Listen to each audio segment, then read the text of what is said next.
and he gets into a car crash, say a deliberate car crash or a mafia hit or something like that, how's that my responsibility, bro? That's like really not my responsibility, you know? So I don't know where this is coming from. I think we need to get our legal concepts a bit clear out here.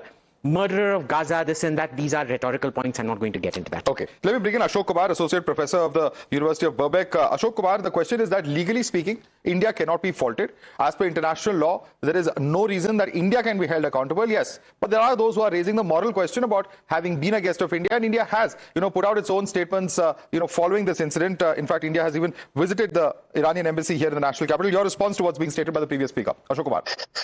I mean, obviously, I don't think the previous speaker knows what he's talking about.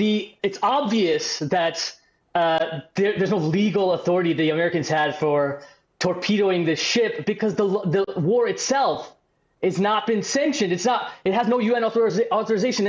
And Marco Rubio came out and said, and the Pentagon has testified to the House that there was no threat posed by Iran. So the war itself is illegal. And yeah, I want to second Peter's point. What moral authority? Israel and America have been committing genocide for the last 2 years. There are warrants out for war crimes against the leaders of Israel. So yes, that is a legal prerogative of the ICC. There's also other violations potentially. We were talking about if India might not have legal culpability, but India should have come out and said they had come as guests here. Was the frigate weaponized? Were there weapons on board? There's no clarification of that. I mean, the previous Foreign Secretary said that it would have likely not had weapons on it, and it was well outside the Persian Gulf. It was well outside the zone of conflict. That then could be a violation of the laws of the armed conflict at the sea, because is it a legitimate target if it's not even part of the war, and has the war even been sanctioned? So both morally and legally, I think there's deep questions here. But the fact that India hasn't made even a statement about this, hasn't sent any condolences, and the fact that the Americans didn't even rescue the people that were putting out distress signs. I mean, even the Germans during the Second World War would rescue, not because of law, because of a common decency and honor. They would rescue people. The Americans didn't even have that.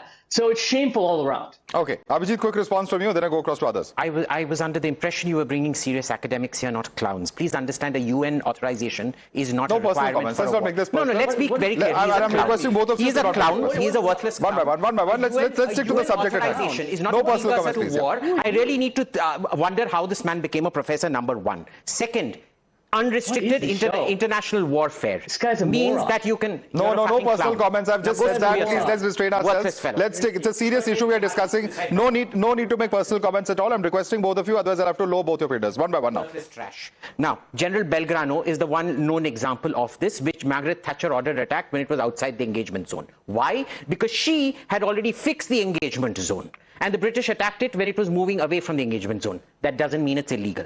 Okay, the laws of war are very clear on this. Neither is UN authorization required, nor was the sinking of the Belgrano illegal. You can go in for unrestricted submarine warfare. You can go in for unrestricted warfare. If America chooses to do it, yes, it's perfectly fine. Show me the clause which says it isn't. Ashok Kumar.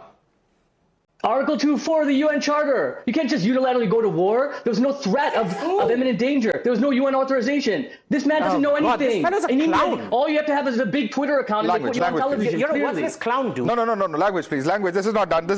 Let me bring in other panelists now.